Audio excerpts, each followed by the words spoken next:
alebrestado, Ricardo Rafael, y quiero nada más hacer una aclaración. Cuando habla de mi ego es porque cuando me fui de la octava, él salió al otro día a decir que agarre su ego y se vaya a otro lado.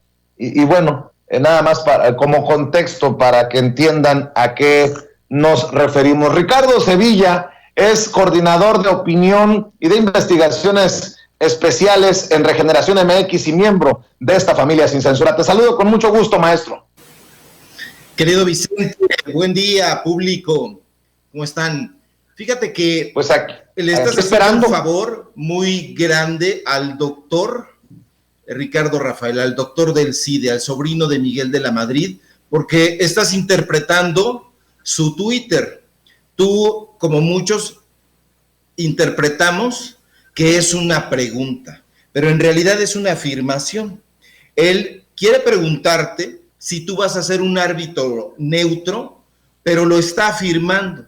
La importancia de los signos de interrogación es vital, importantísimo, porque si yo te pregunto, ¿vas a ser capaz de ser un árbitro neutro?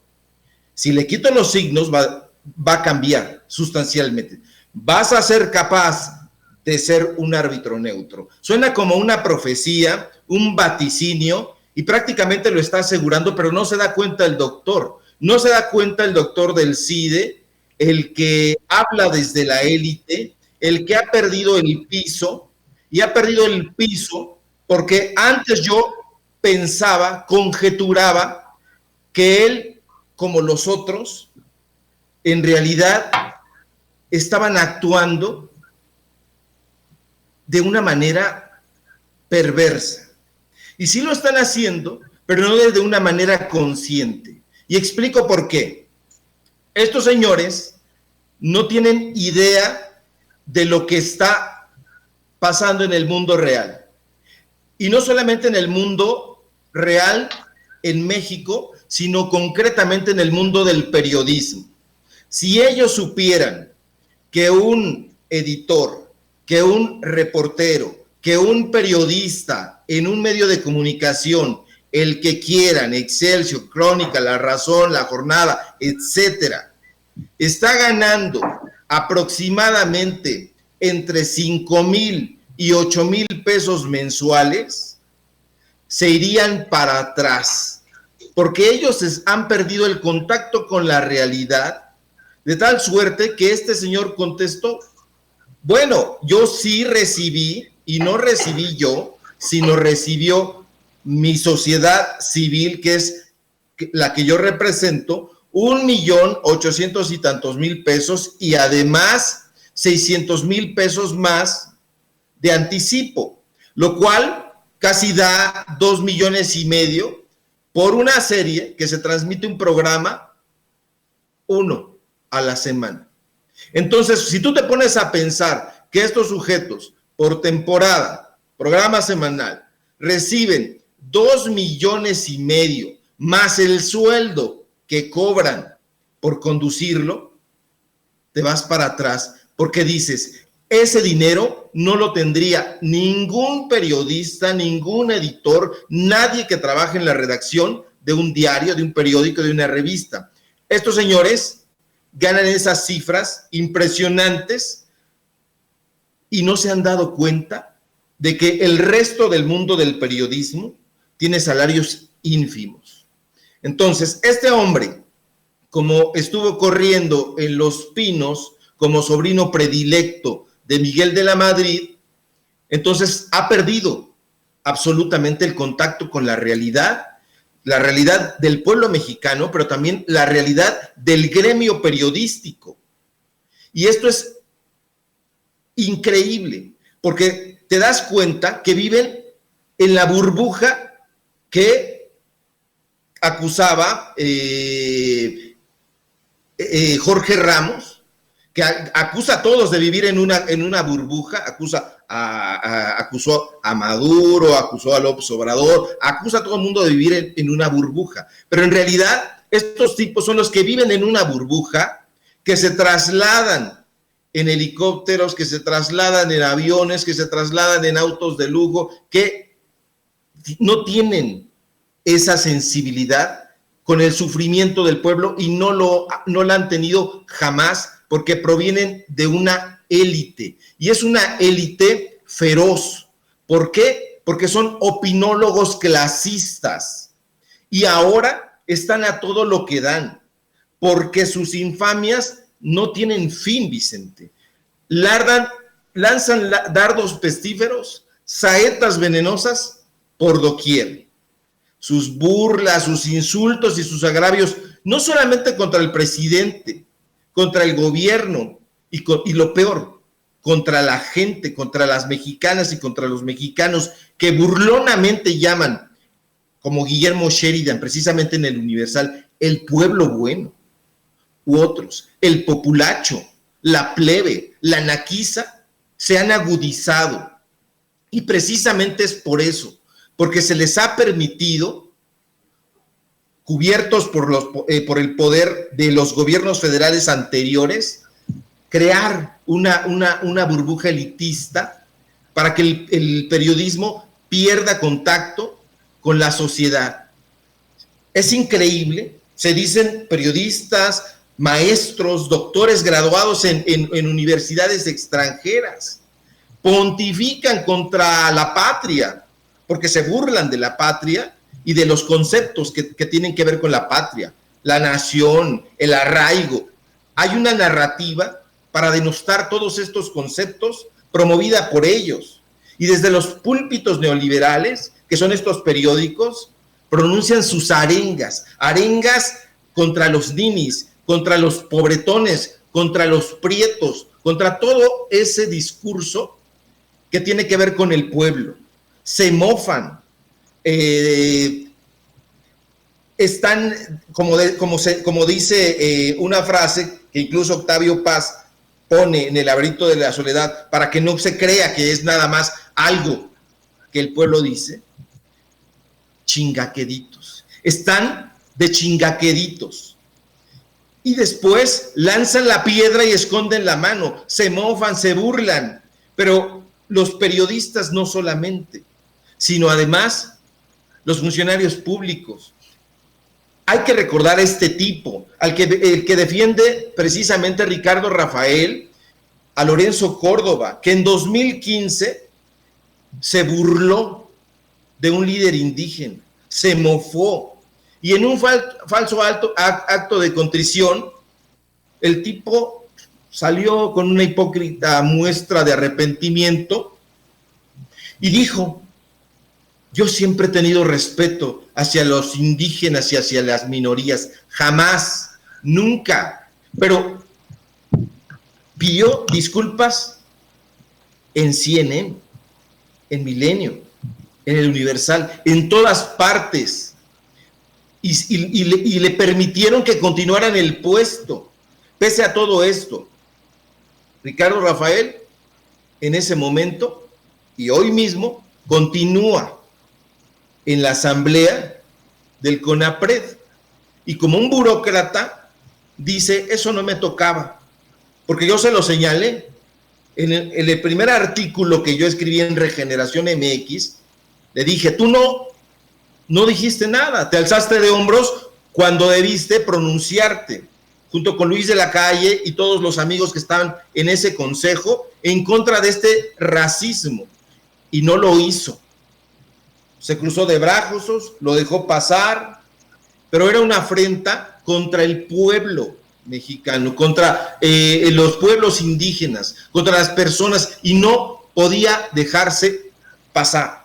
Y continúan haciéndolo, Vicente, todos los días, de manera obcecada, de manera reiterada. Hay que leer con mucho coraje, porque eso es lo que te produce estos periódicos. Hay que leer, por ejemplo, hoy el Reforma y encontrarnos con la estulta opinión de Guadalupe Loaesa. Guadalupe Loaesa, que le llama, pues empieza primero con una frase en inglés y se burla de la jefa de gobierno y le llama la corcholata. Al canciller Marcelo Ebrard le llama el tapón. Imagínate nada más. Y todos estos personajes hacen exactamente lo mismo. Loret, que saliendo de una comparecencia donde se le está pues llamando a cuentas por un montaje, sale y acto seguido arma un montaje. Al otro día publica su columna punto por punto lo que dijo en ese montaje.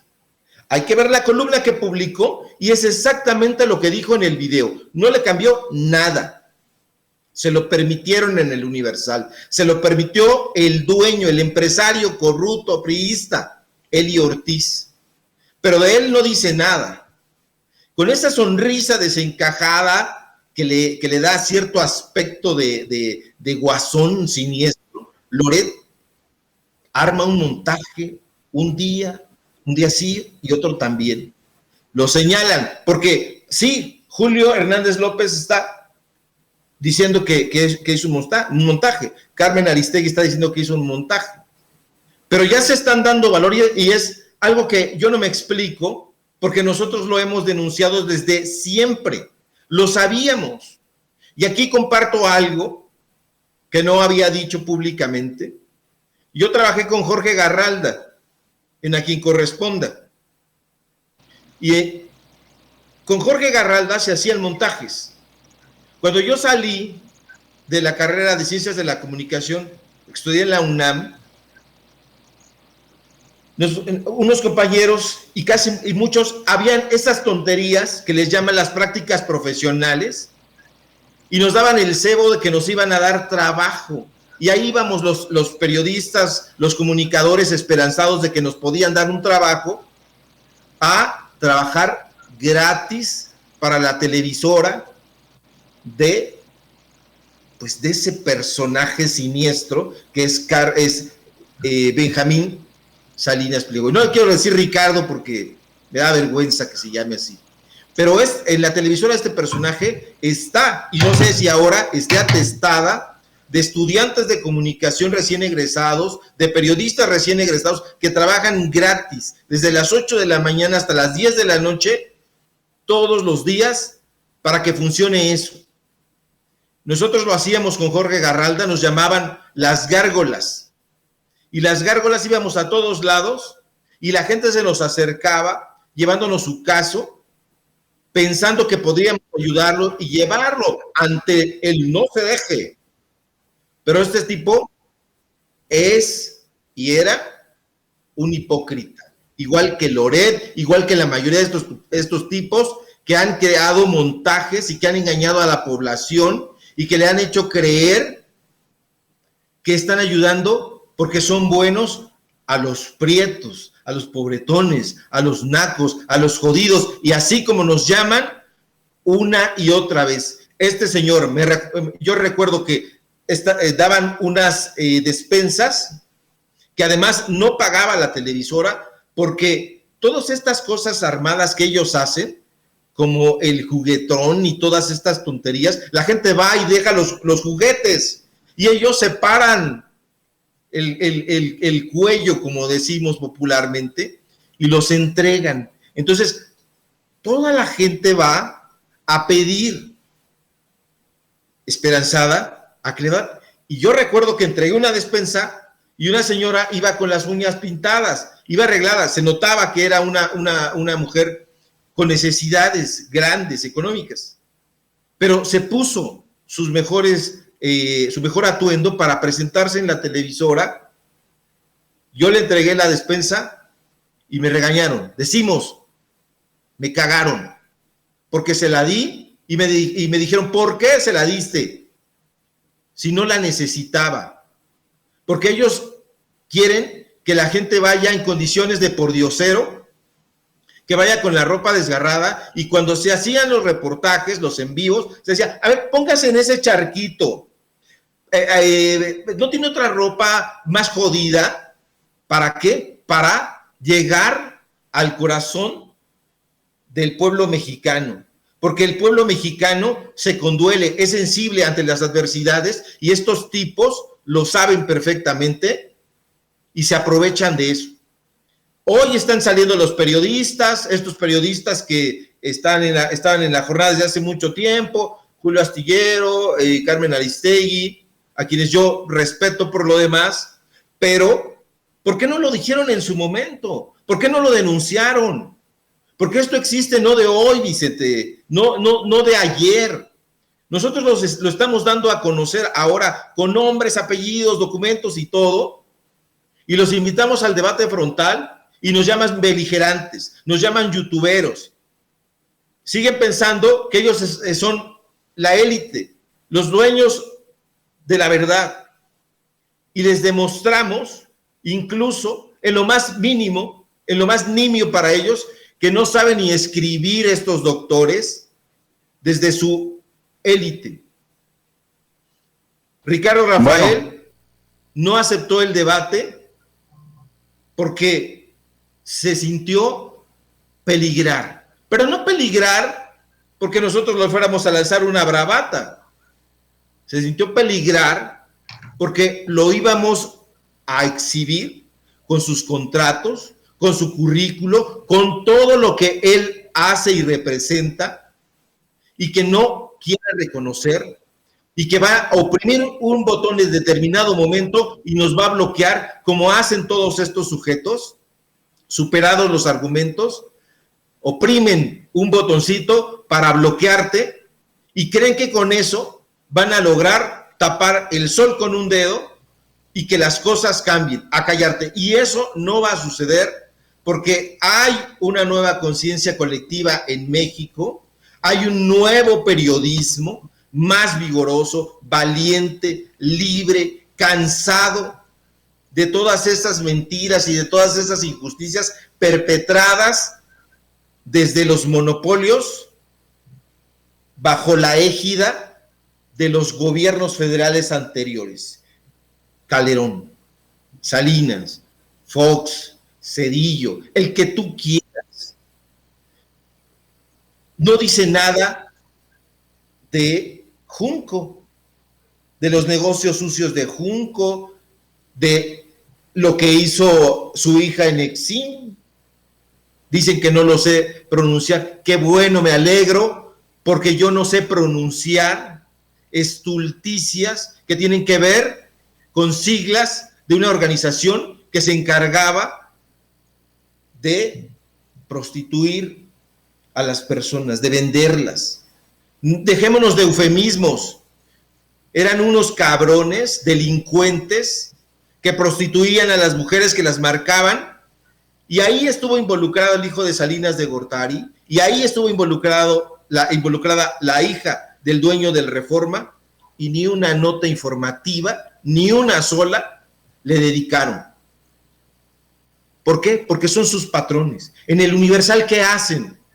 ¿Alguna vez se dijo algo de Eli Ortiz? Eli Ortiz, uno de los operadores priistas más siniestros dentro de la historia de los, no digamos los medios de comunicación, utilizamos la definición de Ricardo Rafael, las empresas de medios. ¿Alguna vez se dijo algo sobre sus negocios siniestros? No. ¿Qué hizo hace no mucho tiempo? Cuando estaba Miguel Ángel Mancera, fue aquí a la delegación Venustiano Carranza, junto con el entonces jefe de gobierno, y le hicieron una efigie, una escultura de cuerpo entero a este cabrón, que no es ningún periodista, no lo es. ¿Y qué dice León Krause desde las páginas del Universal y su padre? El culto a la personalidad, las efigies, nada más les falta erigir un monumento a sí mismos, eso es lo que dicen, y su jefe lo hizo.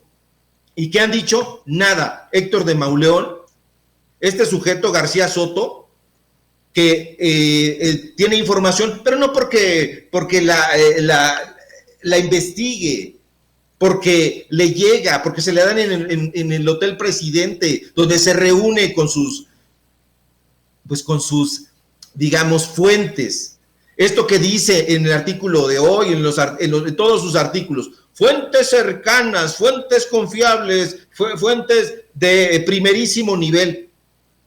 No, yo estoy diciendo que yo trabajé con Enrique Krause, yo estoy diciendo que trabajé en Berlín, estoy diciendo que me pagaba Coppel, estoy diciendo que trabajé con Garralda, estoy diciendo todo con sus letras, porque ya estamos hasta la madre de taparlos. Y yo llamo a los periodistas, a estos periodistas que ayer en un programa, si me permite decirlo, con Manuel Pedrero y Hans Salazar, en una intervención que tuve con ellos, les dije, les pagan una mierda, los negrean y se quedan callados, los humillan, los sobajan, los tienen en las peores condiciones, muchas veces ni contrato tienen y están hablando de libertad de expresión cuando ellos mismos están dejándose oprimir en estos medios de comunicación corporativos que no son otra cosa más que vocerías de negocios. Entonces, en un acto de reflexión, yo llamo al gremio, hago un llamado al gremio para que se quite esas ataduras y que salga y que pueda dar a conocer sus puntos de vista y que compartan toda esta estulticia, porque si el gremio se uniera y dijera, no trabajamos con periodistas, sino con chacales. Julio Cortázar decía en la revista, en un artículo, en una revista grandiosa que se llamaba Libre, y que por cierto, Letras Libres se quería llamar Libre, pero no pudo, porque ya había una revista que se llamaba Libre, y en Libre, él escribió un artículo fantástico que se llamaba Policrítica en la hora de los chacales.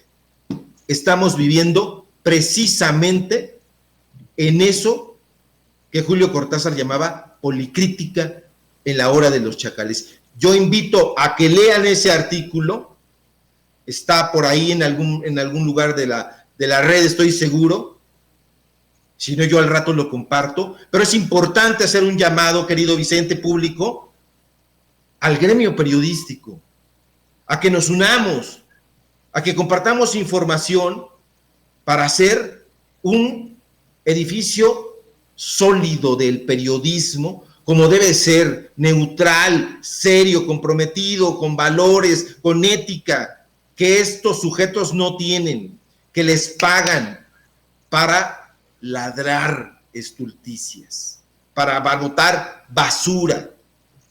Y ya me corto, querido Vicente, porque estoy exultante.